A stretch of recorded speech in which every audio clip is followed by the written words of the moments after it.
1 Petrus pasal 1 ayat 1 sampai ayat yang ke-7. 1 Petrus 1 ayat 1 sampai 7. Bagaimana kita belajar menerima bagian yang tidak dapat binasa. Nah, apa yang dikatakan Alkitab yang tidak dapat binasa, seharusnya itulah menjadi kerinduan kita.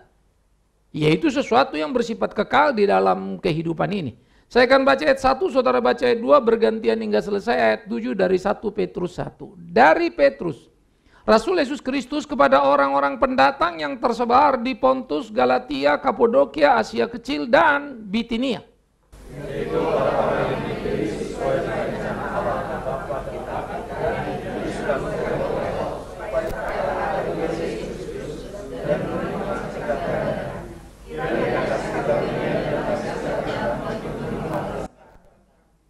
Terpujilah Allah dan Bapa Tuhan kita Yesus Kristus yang karena rahmat-Nya yang besar telah melahirkan kita kembali oleh kebangkitan Yesus Kristus dari antara orang mati kepada suatu hidup yang penuh pengharapan.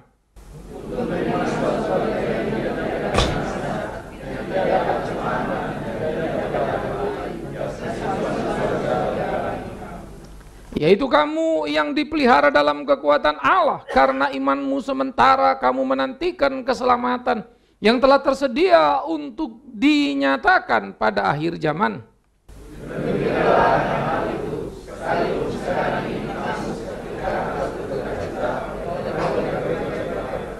Maksud semuanya itu ialah untuk membuktikan kemurnian imanmu yang jauh lebih tinggi nilainya daripada emas yang fana, yang diuji kemurniannya dengan api, sehingga kamu memperoleh puji-pujian dan kemuliaan dan kehormatan pada hari Yesus Kristus menyatakan dirinya.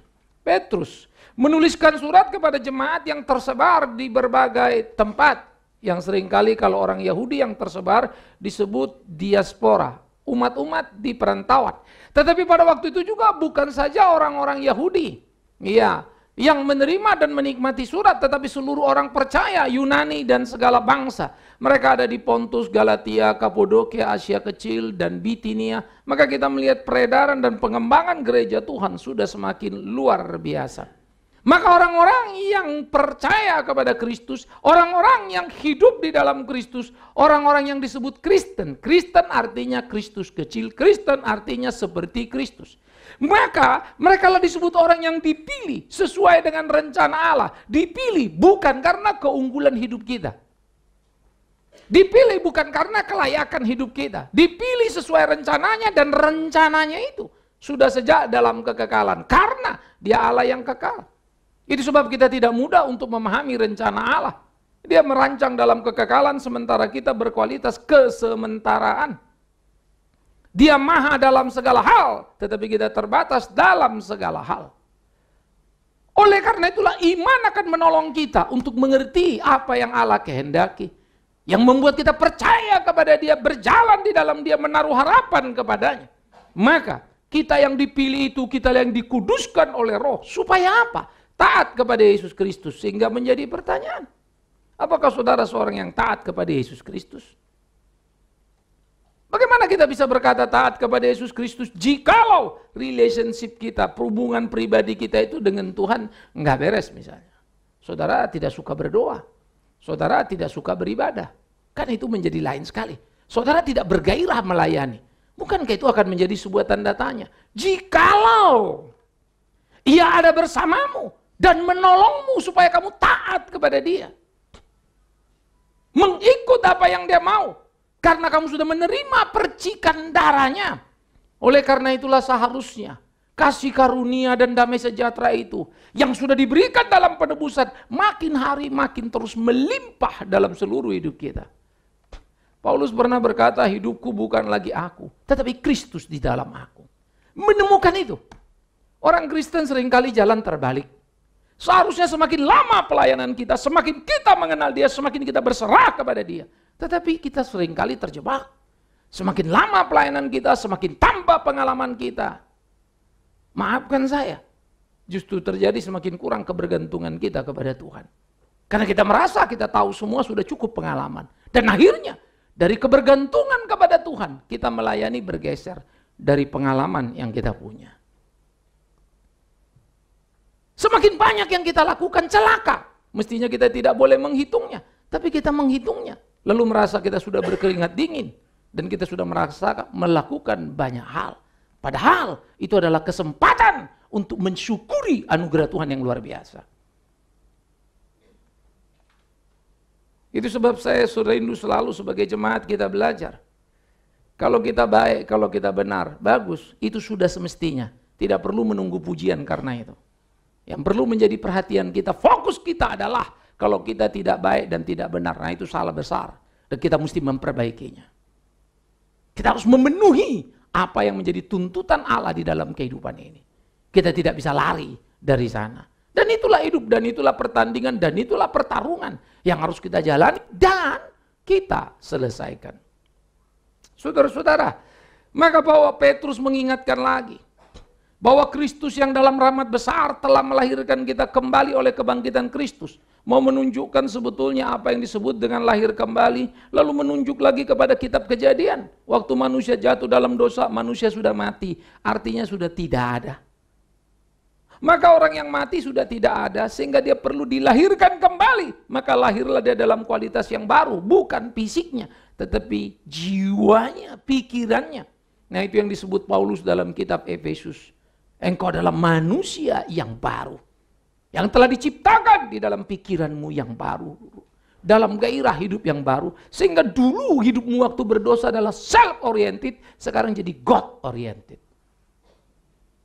Nah oleh karena itu saudara-saudara, kita yang sudah ada di dalam kematian dan kebangkitan Kristus, kita bergerak kepada satu hidup yang penuh pengharapan. Hidup dulu itu di dalam kematian adalah hidup menuju kematian, hidup menuju kebinasaan. Hidup tidak ada harapan. Sekarang orang sudah ditebus Kristus, hidup mengarah kepada Kristus, hidup. Dan kematian bukan lagi menakutkan, karena kematian hanyalah pergantian masuk ke dalam hidup yang kekal. Itu yang bahasa Paulus, hidupku adalah Kristus dan mati adalah keuntungan. Itu sebab orang Kristen tidak takut akan kematian. Sebaliknya dia merindukan, bilakah aku dipanggil oleh Tuhanku? Bilakah aku bersekutu dengan dia di dalam seluruh hidupku? Wow, luar biasa.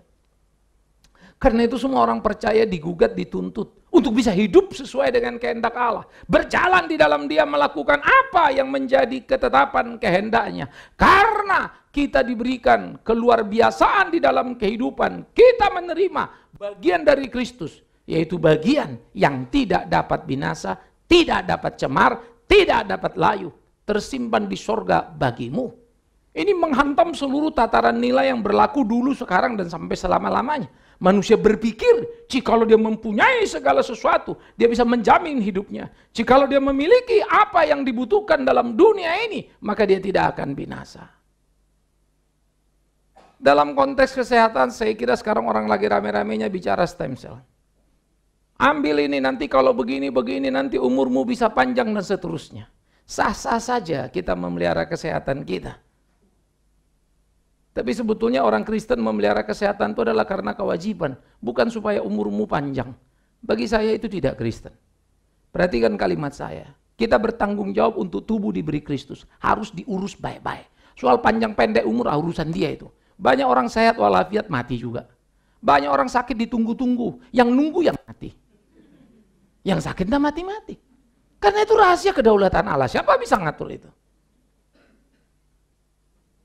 Karena itu kita tidak pernah pusing mau berapa panjang umur kita. Tapi kita harus pusing untuk mengisi umur hari-hari kita supaya berkualitas di hadapan Tuhan.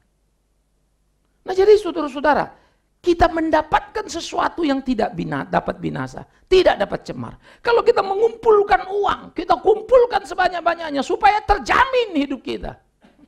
Engkau makan sehari 3 kali. Tidak lebih, tidak kurang. Ya. Lebih dari itu malah menjadi kesulitan. Apalagi yang kurang. Ada orang kaya makan sehari 3 kali juga. Yang paling kaya sehari 3 kali juga. Kalau mereka terlalu banyak makannya, lalu tambah snack ini dan itu, pasti mereka akan sakit. Sehingga mereka mesti mengatur diri. Bahkan ada orang yang kaya sekali, karena sesuatu dan lain hal, harus diet ketat. Sehingga dia tidak bisa makan apa uangnya. You lihat ironi hidup ini. Saya bertemu itu. Saya seringkali makan lebih enak dari temanku yang traktir aku. Dia bawa saya makan ke tempatan enak. Pak Bingman pilih apa saja, ayo makan-makan. Ya saya makan. Lalu saya lihat, loh kok kau makan ini, kok gak makan ini? Waduh Pak, saya takut Pak, kemarin udah baru pasang ring dan segala macam. Saya bilang, kau pasang ring, aku pasang klep. Lalu kenapa? Tapi saya mengerti, karena kematian bagi dia sangat menakutkan. Sehingga dia patuh betul sama dokter karena takut betul kalau sampai dia mati. Maka kita berdiskusi dan saya selalu bilang, apakah kalau kau takut mati lalu kau jaga, kau akan panjang hidupmu? Kenapa kau lewatkan satu harimu dalam ketakutanmu? Lewatkan itu dalam kegairahanmu. Hidup memang harus bertanggung jawab. Hidup harus memelihara diri. Tidak boleh sembarang. Tetapi tidak ada yang bisa menggaranti hidup kita tambah atau kurang. Itu kedaulatan Allah. Miliki yang kekal, bukan rupiah-rupiah. Pak, perlu rupiah untuk makan. Siapa bilang tidak? Tuhan marah kalau kita nggak kerja. Tuhan marah kalau kita nggak berkarya. Tapi Tuhan juga marah kerja tidak pernah berhenti memuji Dia. Tuhan juga marah kalau kamu kerja sampai minggu pun kamu bablas terus.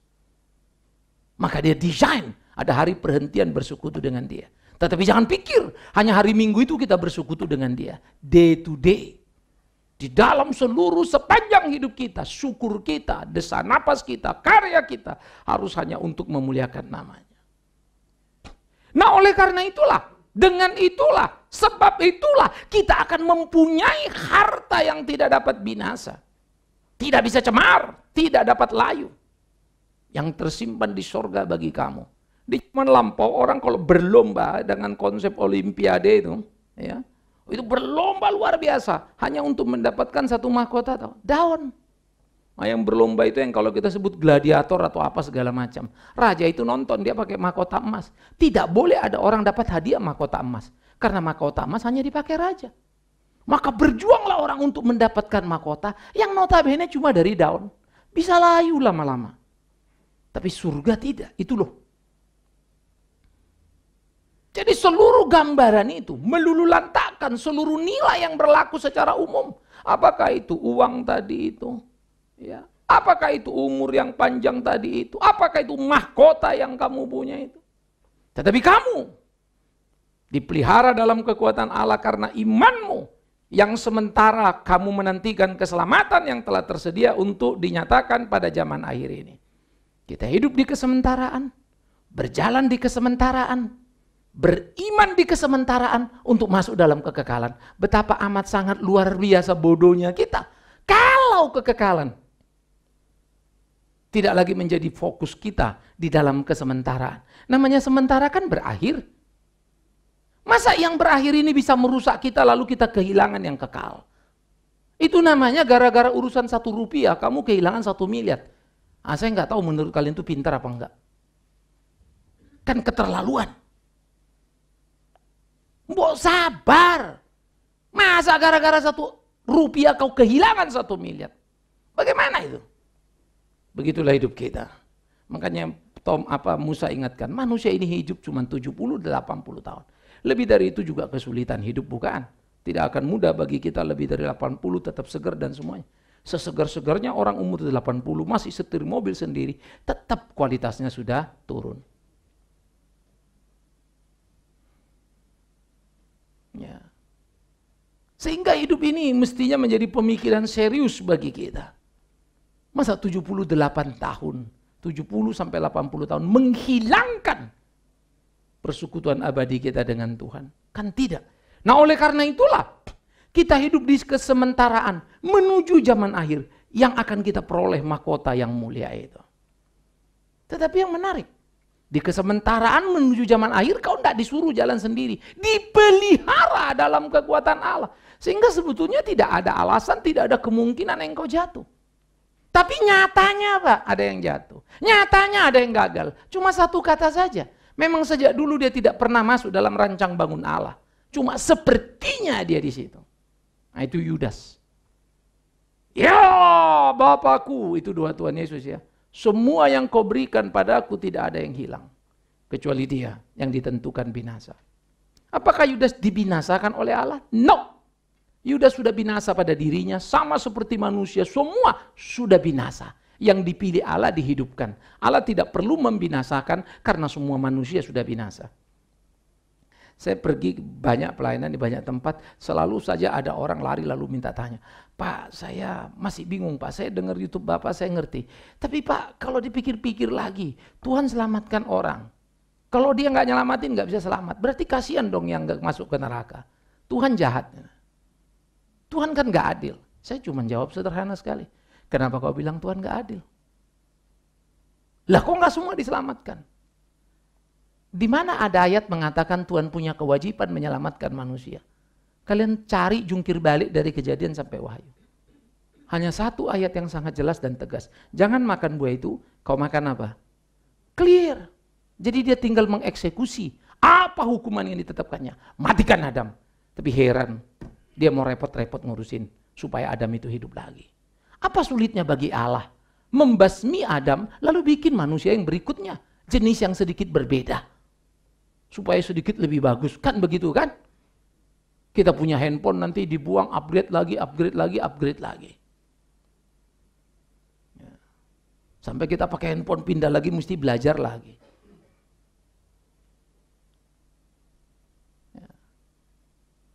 Apa sulitnya bagi Tuhan menciptakan manusia kembali? No. Rancangan keselamatan dikerjakan. Untuk apa? Supaya kau dan aku belajar arti kasih itu apa. Dan dia rela jadi alat peraga. Kalau saya mau mengajar anak saya, artinya cinta, aku mesti demonstrasikan cinta pada dia. Kalau aku mau mengajar anakku, artinya melayani, aku mesti pelayanan sungguh-sungguh. Sudah itu pun belum tentu anak saya belajar. Belum tentu anak saya bisa jungkir balik misalnya seperti saya. Tapi saya harus mengajar mereka. Dan harapanku satu waktu dia bisa belajar ngerti. Padahal aku bapaknya yang gak sempurna. Nah yang gak sempurna saja susah diikuti. Gimana Allah yang sempurna itu loh ukurannya. Tetapi harus, itu bisnisnya. Karena apa? Sebaliknya, Bapak yang tidak sempurna kasih kamu juga hal yang tidak terlalu sempurna. Tapi Bapak yang sempurna kasih kamu hal yang sempurna. Maka kita punya potensi untuk kemudian hidup di dalam kesempurnaan. Karena ditebus dalam tebusan yang sempurna. Logika iman Kristen itu sangat kuat, saudara. Mengagumkan. Ya. Lalu dia bilang, saya nggak ngerti Pak. Ada 5 orang di penjara. Hukumannya mati semua, satu keluarga. Karena membunuh satu keluarga lagi secara berencana. Sudah ada kasusnya di Indonesia. Mati! Tapi kemudian mengajukan surat gerasi. Anak yang paling kecil, SMP apa SMA waktu itu. Itu dapat gerasi tidak lagi dihukum mati. Tapi yang lain tetap jalan. Maka pertanyaannya, anak ini tidak dihukum mati, bapak, emak, sama kakaknya dihukum mati. Apakah bapak, emak, kakaknya akan bilang, presiden tidak adil. Kenapa menghukum mati kami, tapi anak kami dikasih gerasi? No! Mereka tetap senang. Ya sudah minimal adikmu selamat. Mereka keluarga, memang mereka tahu mereka mestinya mati. Kecuali mereka tidak tahu diri, mereka bunuh orang lalu tidak tahu dan tidak bisa terima hukuman mati. Orang di dunia ini kadang-kadang aneh setengah mati. Ngedarin narkoba 1 juta orang mati dia nggak peduli. Tapi waktu dia dihukum mati dia bela diri. Tapi itulah dosa. Ya. Membunuh orang tidak berpikir, begitu terima akibat, cari cara untuk lepas. Itulah manusia berdosa. Nah oleh karena itu saudara-saudara, keluarganya akan bilang, terima kasih Pak Presiden, untung masih ada yang diselamatkan. Itu keluarga. Nah celakanya kita manusia ini adalah bukan keluarga yang baik. Jadi kalau ada yang selamat ada yang enggak ribut. Kok aku enggak? Nah itu bedanya. Kasih karunia Allah yang besar, yang menebus dan menyelamatkan kita. Dilakukan dalam karya agung yang luar biasa. Maka nikmatilah. Bergembiralah akan hal itu. Bergembira kenapa? Karena aku sudah ditebus Kristusku. Bergembira kenapa? Aku dimasukkannya dalam rencana agungnya. Bergembira kenapa? Aku dipilihnya. Puji Tuhan. Tetapi, ini yang menarik saya kalimat Petrus. Tetapi sekarang ini kamu harus berduka cita oleh berbagai-bagai pencobaan. Kenapa? Karena kau sudah ditebus. Kau ditebus dengan sempurna, hidup di dunia yang tidak sempurna. Kau mendapatkan cinta kasih Allah, hidup di antara manusia pembenci. Kau jujur, hidup di antara manusia tidak jujur. Mereka akan menggodamu, mengobok-obokmu. Kalau kau tidak cocok dengan mereka, mereka akan menghantammu. Itu hidup kita. Jadi kalau kalian berharap di dunia ini tidak ada persoalan, satu saranku, berdoa kau malam-malam supaya Tuhan angkat kau. Dan jangan lagi hidup di dunia ini. Tetapi kalau itu ada lalu kau bilang, Tuhan ini gak kuat, kau begini begitu. Untuk apa yang kau hidup? Semua yang kita dapat itu step by step, sementara-sementara. Saya bolak-balik bilang ya, dulu kita mau cari tanah Papua semangat. Udah gak dapat kita frustrasi. Waktu udah dikasih Tuhan cara jalan lalu hibah. Dapat. Mula masih ragu-ragu, ini jadi gak jadi. Sampai masih mau nunggu sertifikat. Entar dapat sertifikat, udah mulai bingung lagi nih. Ini ngebangunnya bagaimana nih? Kalau sudah selesai bangun, saya akan mesti ke sana lagi. Waduh. Jadi kadang-kadang yang dulu aku uber-uber, nggak dapat, aku kecewa. Tuhan kasih, aku pun bingung. Ini maju apa enggak ya? Karena di setelah peristiwa itu saya kena lagi masalah dengan jantung ini. Tapi satu yang ku tahu, kalau Tuhan mau, siapa yang bisa menahannya? Sendiri pun aku akan melangkah. Tapi kalau Tuhan gak mau, itu mau-mauku. Apapun yang kukerjakan, pasti hancur semuanya. Dan itu akan merusak bukan saja kerjaan itu, tapi diriku juga. Aku akan hilang bahagia dalam hidup ini. Karena itulah perjuangan ini tidak sederhana. Mengerti kehendaknya, ayo jalan. Tapi kalau kita sudah dapat. Kalau kita dipukul karena kebenaran, kita difitnah karena kita coba hidup jualan lurus. Kita bilang sama orang, no, you salah. Gak begitu kok ceritanya. Lalu ini teman kita lalu kesal sama kita karena tidak bela pendapatnya. Kamu tidak setia sebagai teman. Nah kita kemudian dimaki atau dimarahin sama dia. Sakit kan? Tapi kalau karena kebenaran, barulah di situ kau tahu betapa indahnya hidup bersama Tuhan. Lalu kau akan bilang, Tuhan, sakit banget ya. Bagaimana engkau waktu membela aku? Sampai Bapa di surga memalingkan wajahnya. Karena aku pendosa ini. Dulu orang tua kita berkeringat habis-habisan, bekerja keras membesarkan kita. Apa kebahagiaan kita? Kalau bisa mengurus dia. Apa kebahagiaan kita? Kalau bisa tolong dia, beri dia yang terbaik. Itu kebahagiaan kita. Gak lebih gak kurang. Yuk kita pikir baik-baik. Kalau Tuhan sudah beri yang tidak pernah bisa diberi ayah ibu kita. Kalau Tuhan beri apa yang tidak bisa kita beli berapapun uang kita. Kalau Tuhan beri berapa yang tidak bisa kita dapat berapapun keras kerja kita. Mengapa kita tidak bersyukur kepada Dia? Mengapa engkau menyayangkan nyawamu padanya? Dan mengapa engkau menyayangkan keringatmu padanya? Mengapa engkau menyayangkan hartamu kepadanya? Itulah hidup kita. Apalagi kalau kita pikir-pikir lagi lebih dalam. Harta katanya orang Kristen ini berkat Tuhan. Tapi digenggam aja terus.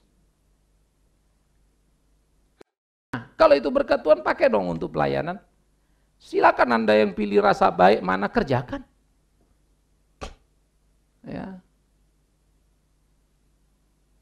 Bagi saya pelayanan selalu percaya Tuhan kerja. Orang pelayanan sama saya thanks God. Orang tidak pelayanan sama saya, thanks God. Karena saya tidak percaya ada sesuatu terjadi tanpa makna. Tapi bagaimana menyikapi dengan baik dalam hidup kita, nah itu yang penting. Nah oleh karena itu saudara-saudara, ketika kita memikirkan bagian ini dengan serius, maka kita akan melihat bagaimana cinta kasih Tuhan itu dinyatakan kepada kita, diberikan kepada kita, supaya hidup kita itu menjadi hidup yang berkenan kepadanya. Layani dia. Kerjakan apa yang dia mau. Itulah rasa syukurmu. Oleh karena itu jangan pernah cengeng dengan berbagai pencobaan. Sakit, yes. Terlalu panjang Pak, kalau seminggu mah oke. Ini sudah setahun Pak. Mana ada pencobaan bisa kau pesan? Martabak bisa kau pesan. Mau 2 atau 3 telurnya. Tapi jangan pernah menuduh Allah tidak bisa mengukur kekuatanmu. Itu sebab dikatakan tidak ada pencobaan melebihi batas kemampuan. Yang ada adalah kecengengan kita, ketidakrelaan kita menerima ketetapan Allah, dan yang paling parah, karena sejatinya kita nggak percaya bahwa dia benar. Kalau kau percaya dia benar, pencobaan tidak melebihi batas kemampuan. Kenapa kau takut? Pasti dia tolong kamu. Jalani hari-harimu dalam kemerdekaan. Nikmati hidupmu. Tuhan pasti akan menunjukkan kepada kita hal-hal yang luar biasa di hidup kita. Maka segala sesuatu yang terjadi memang perlu untuk apa? Untuk membuktikan kemurnian imanmu. Waduh, engkau menerima bagian tidak binasa, bagaimana aku bisa melihatnya? Lalu orang sana tidak Kristen, orang Kristen menerima bagian tidak binasa, tapi hidupnya sama kita sama-sama saja. Mereka bilang pelayanan, kita juga.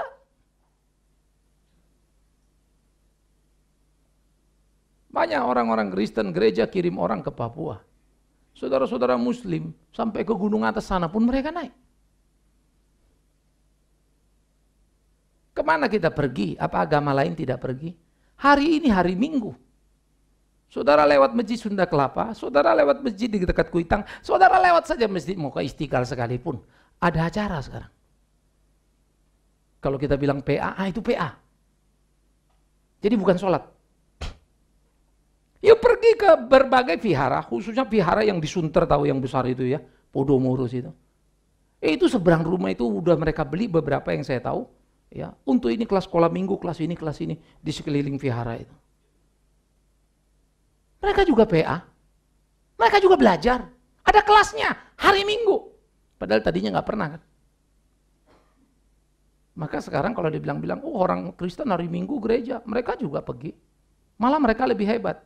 Minggu pergi, Jumat nggak lupa. Kalau kita, Minggu datang, Jumat mana mau. Betul ya? Jumat kita nggak datang. Ada PA, itu loh maksudnya. Nggak usah pura-pura mikir. Saya kadang lihat mereka gila ya. Dulu kalau kita bilang Jumat lewat mau Sunda Kelapa, kalau mau ke Kuningan, sopir saya bilang, lu jangan terus Pak, belok ke kiri aja. Jadi kita masuk muter sedikit saja dari arah Halimun sini. Susah. Sekarang hari Minggu juga padat. Ya. Lama-lama saya lihat-lihat yang bikin macet nanti itu bukan lagi GPIB Paulus, tapi ya di situ. Seberang itu kan ada GPIB di Hooks itu. Masjidnya lebih rame. Makin hari nanti satu waktu bisa paling rame dia pada gereja, kan orang gereja mulai pindah. Di mana imanmu? Kemurnian itu. Jangan pernah menjual imanmu karena pacaranmu. Jangan pernah menjual imanmu karena pernikahanmu. Jangan pernah menjual imanmu karena pekerjaanmu. Kau mempermainkan Tuhanmu. Apa kau pikir Tuhan tidak bisa memberi posisi terbaik kepadamu dengan yang kau tetap percaya padanya? Oleh karena itulah seluruh pergumulan persoalan itu membuktikan kemurnian iman kita yang jauh lebih tinggi daripada emas yang fana. Ada emas, kau jual harganya naik mau 5 ton pun punyamu, itu cuma fana. Mana bisa kau mati bawa emas 5 ton? Yang bisa emas 5 ton bikin kau mati. Kalau kau ketimpa, ya, coba pikirkan baik-baik. Ya. Saya kadang kalau nonton film apa itu, yang ular-ular itu apa sih namanya?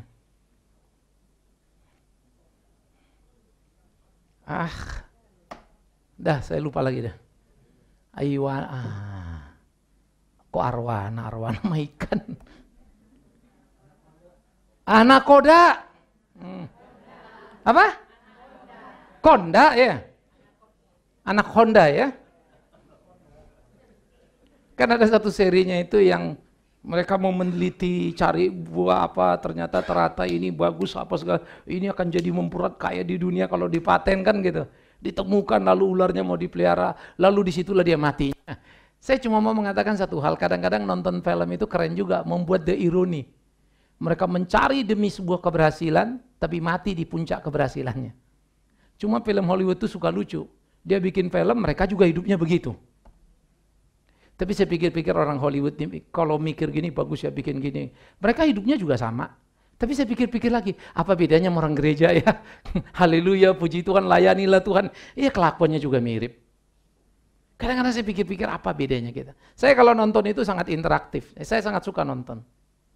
Ya, nonton, otak saya itu udah kebalik-balik dari cerita ini, apa message-nya ini. Kadang-kadang kalau saya ngomong sama beberapa orang, pernah saya ketemu sutradara, cerita gitu tuh bagus ya gini. Begini, dari ada om saya dulu. Hebat, jauh kali kau mikir, sebetulnya nggak ke situ pikiran kami. Tapi betul juga yang kau bilang ya katanya. Jadi putar film, dia sutradaranya, jadi saya cerita, bagus ya, begini. Terus saya cerita dong. Wah hebat tuh, saya panggil bapak tua begitu ya. Hebat, jago, begini. Terus dia bilang sama saya satu kali, memang betul itu, tetapi yang kalimatmu berapa itu nggak pernah kami pikirkan waktu bikin film itu. Tapi saya nangkap message itu, karena dia memainkan emosi yang sangat bagus. Hidup ini, saudara lihat satu peristiwa, yang lain biasa-biasa saja.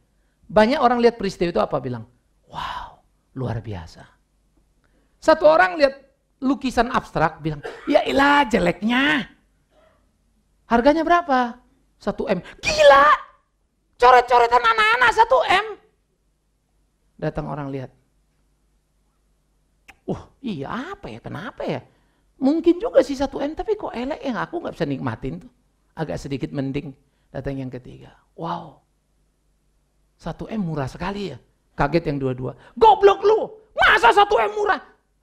Sini diceritain gini. Hanya mereka baru tahu, mereka yang goblok.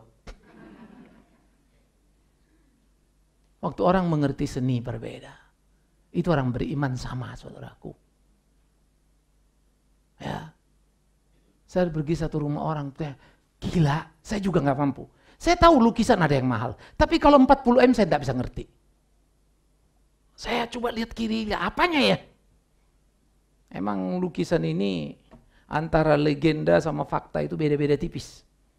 Namanya, story-nya.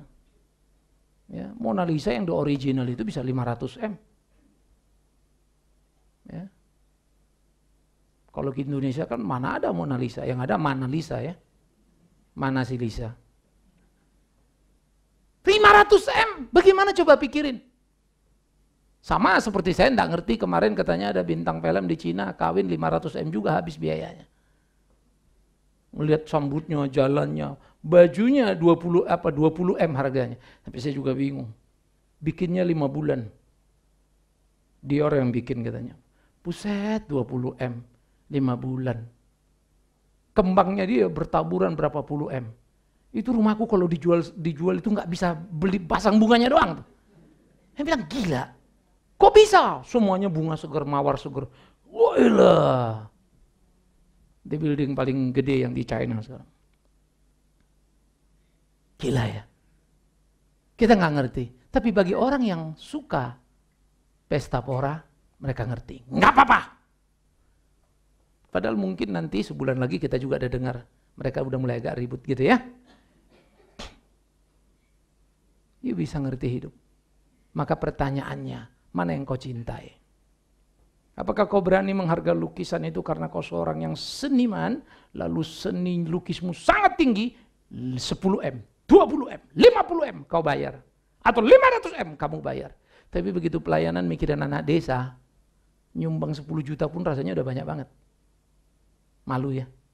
Apakah yang kau pecinta? Ya, yang sehingga kamu menjadi kolektor tas, semua tas mahal kau punya. Ini berapa? Ini buat hari-hari ke pasar. Iya, belinya berapa ini? Kok bagus ya? Cuma 25 juta, Pak. Buat ke pasar? Iya, buat beli tomat.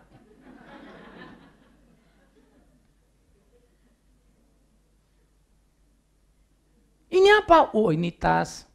Ya, ini kadang-kadang kalau urusan-urusan internal sajalah Pak. Berapa? 150 juta. Yang ini bagus ya. Berapa? Berapa harganya? 500 juta. Ah, ini buat pesta yang menengah, Pak. Loh, kalau pesta yang atas gimana? Ah, yang ini, Pak. Ya kalau udah Hermes Roko 1 M lebih, apalagi limited edition. Saya kadang-kadang suka ngeledekin anak-anak PA saya kalau lagi rame banyak kan. Terus saya kenalkan banyak orang datang, bahwa saya kan suka lucu. Dia takut tasnya orang lagi bawa minuman, tasnya langsung dipelok dulu. Takut ketuangan wine-nya kan. Atau minuman kan, wah langsung dilindungi dulu. Udah itu mau ke toilet, dia nggak berani titip suaminya. Dibawa terus ke toilet. Sampai saya bilang lebih repot tasnya daripada toiletnya. Saudara, saya bilang kalian ini aneh. Beli kok begitu. Pak, mahal Pak. Ya ngapain lu pakai? Aneh sekali. Satu teman saya laki beli 100.000 US. Cuma apa namanya, jaket kulit. Semua kalau orang lewat, pelan. Dia begini. Aduh, saya ketawa. Saya bilang, lu lagi dansa Pak.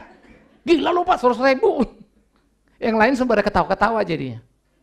Ya, tapi mereka memang pakai apa? Jas, jaket bukan jas ya.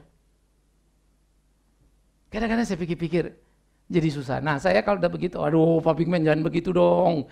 Ya kan kita masih di dunia Pak, kita juga masih pengen. Aduh jangan terlalu keras dong Pak. Enggak, saya cuma bingung saya bilang. Kenapa tas itu jadi penjaramu? Kenapa baju mahal itu kau yang beli tapi kau dibikin susah sama bajumu? Sehingga orang lewat kau mesti minggir. Lebih harus diamankan bajunya daripada dirinya. Ini kan gila sebetulnya. Tapi orang pakai tuh. Satu orang terus bilang sama saya, mobil kau banyak amat untuk apa? Terus kalau memang bedanya apa sih kalau lu pakai mobil S-Class ini Rolls Royce. Beda Pak. Bedanya di mana? 5 menit. Bedanya 5 menit gimana? Bapak kalau kita pakai Rolls Royce pada rumusannya. Kita panggil karkol, berhenti depan. Udah sopirnya nunggu. Jangan langsung naik Pak, tungguin sampai semua orang lihat. Bapak baru naik terakhir. Naik. Dia yang punya loh. Kurang ajar ya. Saya pernah pergi sama kawan jadi pulangnya saya nebeng. Udah nebeng rupanya Rolls Royce. Nah, ini kawan juga asem juga dibukakannya pintu di depan. Pak masuk duluan. Namanya pendeta kan? Itu kelebihan pendeta dari pengusaha. Pengusaha pun buka pintu. Pak masuk. Aku udah lihat kiri kanan buru-buru masuk. Takut ada yang foto nanti ada isu pula lagi. Ya. Demi Tuhan yang hidup. Duduk di situ 9M. Untuk apa sebetulnya? Saya juga nggak ngerti. Kadang saya bilang, lu buat apa sih sebetulnya? Ya udahlah Pak, buat nyenang-nyenangin. Ya. Satu orang anak saya bilang, Pak sekarang saya udah nggak lagi deh Pak. Dulu kalau pakai cincin itu udah sarang laba-laba itu. Diamond nggak tahu berapa karat semua itu. Saya bilang cincin lu kerat-keratnya banyak. Bagusan gue punya, nggak kerat, berkarat. Yuk mari kita pikirkan harta yang abadi. Harta yang kekal itu. Jadi habis kebaktian ini, kalau tasmu di atas 10 juta tinggalkan. Mulailah pakai tas 5 juta saja ya. Apalagi kita belum lunas ini mau beli gedung ya. Sehingga kemurnian iman kita itu diuji. Dan akhirnya kita mendapat puji-pujian dan kemuliaan dan kehormatan pada hari Yesus Kristus menyatakan diri.